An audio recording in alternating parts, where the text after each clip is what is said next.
Anxiety will make you think what you are experiencing is so different, it's so complicated that the answer to all your problems also needs to be extremely complicated. You might be dealing with physical symptoms that even the doctors can't figure out, and just to be told there's nothing you can do. And you might be thinking, okay, the answer to healing is it's really complicated. But the truth is that it's actually these smaller, subtle things.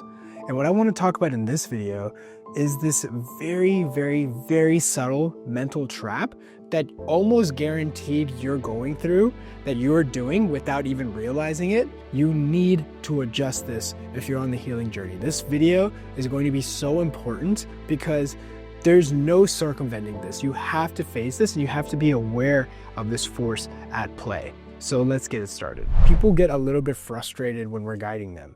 Okay. Now you might be thinking, why do they get frustrated? You know, they're getting guidance from people that have recovered. Well, it's because they have the expectation that we're going to be showing them like this crazy, sophisticated algorithm on how to heal.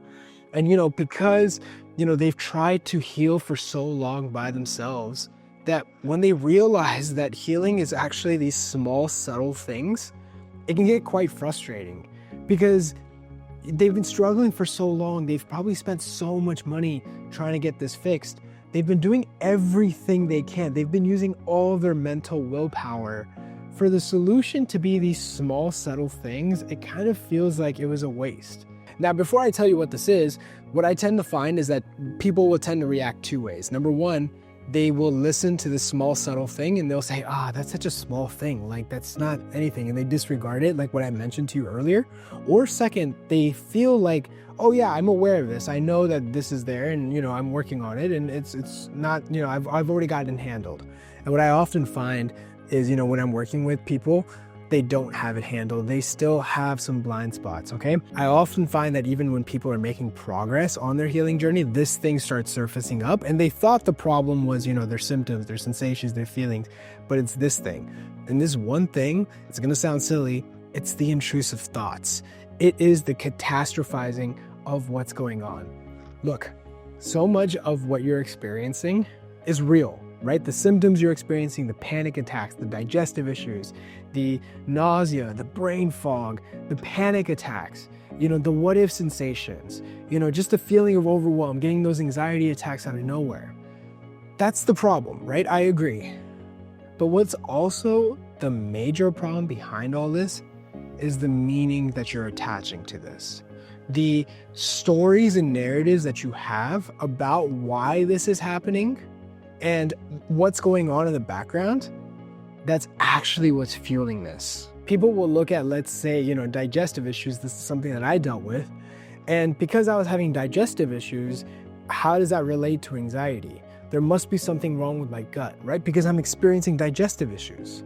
But what I didn't realize was that I was actually having thoughts around why I was having digestive issues. I was thinking, okay, well, I have digestive issues, so my story, my narrative was, it must be something I've eaten. I started reading into the gut microbiome, and I started, changing my diet. I basically had like a food allergy list that went down from here all the way down to the floor of just like different things I was allergic to, apparently, it turned out it was all anxiety. Once I got better, I didn't have allergies to any of those things. But do you see how when it came to my physical symptoms, it was the thoughts around my symptoms that was actually the sinister thing? And people that are on the healing journey, people that are struggling with anxiety, don't take an account to any of this. This is why I always mention the key to healing, the first step in healing, is education. When you know what's happening, when you know why you're experiencing the symptoms, when you understand the mechanics of anxiety, you start seeing, oh, okay, so these belief patterns that I had about a sensation, about a symptom were false. Now you know what's happening. Now the belief pattern changes on its own, right? The digestive issues were just because, when you're experiencing anxiety, digestion stops. The fight or flight response does not care about, digestion. Same thing with panic attacks. Same thing with even the intrusive thoughts. Sometimes you'll have these thoughts, these what if situations, and you're so quick to believe them. You're so quick to believe them. Why? Because they just feel so real, right? Then you go to your doctors, then you go to your therapist, and they say everything is fine, but you just can't believe them. You're like, no, but I still feel like it's this. I still feel like it's that. Well, what's happened is that you're experiencing sensations, thoughts, feelings, but you're not giving yourself enough distance. You don't know the mechanics, right?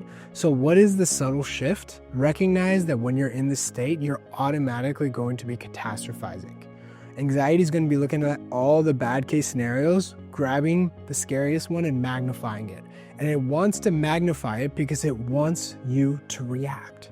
So all you need to do is be aware of these intrusive thoughts. It's just a symptom of anxiety.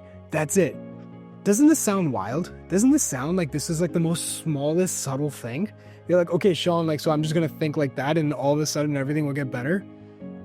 Kinda, yeah, I do, right? And I get it, right? Like, if you say like, this is so silly, this is so small, no, I have to be, taking my supplements, taking my vitamins, changing my diet, doing cold plunges, going for runs. No, I gotta be doing those kinds of things as well, like, fine, you can do those things. My own anxiety, I still feel like was like the worst, like one of the worst I'd seen. And once I fixed this aspect, and just this thing I'm showing you, I didn't have to do any of those things. Now, yes, I do those things, but I do it for health reasons. I didn't have to do it to get rid of my anxiety, And I see so many anxiety healers talking like this too. They're like, oh, you need to do this. Make sure you have a gratitude journal. Have, and like all these things. It's not a bad thing, but I have always focused on simplifying healing. What's going to get you to recovery the fastest? And oftentimes it's doing less. And so you might think this small mindset shift is so silly, it's so stupid, but I'm telling you, like, it works, right? When people join the program, they've already invested in the program. So when I'm telling them to do this, they're like, okay, well, I'm going to do it, but I don't think it's going to make that much progress. And then slowly and steadily, they're like, wow, this one mindset shift changed everything, right? Once I realized that, these were intrusive thoughts, that I didn't even react to them, then you let the anxious energy bypass you. You let the anxious energy ride like a wave and you don't do anything. What people don't realize is that it's because of these intrusive thoughts, it's because of this catastrophizing that they're not aware. Whenever they get these thoughts, they begin reacting. Now, what happens when you react? You might feel better in the moment, right? Let's say if you're feeling, digestive issues, right? I've been giving that example, right? And you're like, okay, there's something wrong with my digestion. Well, what that's doing is that's reinforcing this anxiety cycle, right? It's causing my nervous system to amp up more. Instead of saying, okay, well, the digestive issues are just there because my nervous system is sensitized, and these thoughts around, I have a leaky gut, or I have candidas, or all these other things, these are just intrusive thoughts. There's nothing to do. So what happened was that, yes, those thoughts came in, but the thoughts just burned itself out. The feelings came in, but the feelings burned themselves out. And over time, I was just getting more and more relaxed. And slowly and steadily, I was able to eat things again. But what happened? Fundamentally, what happened, it was just this small change. And that's why I say even education and knowledge won't get you there fully, because you can be watching videos all day. But oftentimes, you have these blind spots. And it's very hard to be able to see the blind spots yourself. It's possible. I'm not saying it's not possible. It's 100% possible. But it's very difficult. Right? Have you ever noticed it's much easier for you to see a blind spot in somebody else? When you see somebody that's like doing something and you're aware, it's so obvious to you, you're like, why are you doing that? You're doing this to yourself. And it's very easy to see it from the outside. And that's true, but doing it to yourself, reflecting it on yourself, it's very difficult. Because ego's in the way, you have mental activity that's in the way, you have emotions that's in the way. It's hard to look at things from a neutral perspective. Even when you find the right person that helps you, it's these subtle changes. It's so small. And I know you want it to be complicated. And I know you want it to be one of those things that it took a lot of effort and all these things. But the reality is that it's actually, what makes this hard is because it's so simple. And because the solution is so simple, you want to feel like, oh, I should have just caught this earlier, right? But this is part of the growth journey. This is part of the evolution of yourself, right? And it's better to catch it, rectify it, than not see it at all, or trying to find a solution to a problem that's not even there, right? So I hope this helps. This is really important on the healing journey. If you want to know more about the stages of recovery, make sure to check out this video up here. Thanks for watching. I'll see you in the next one.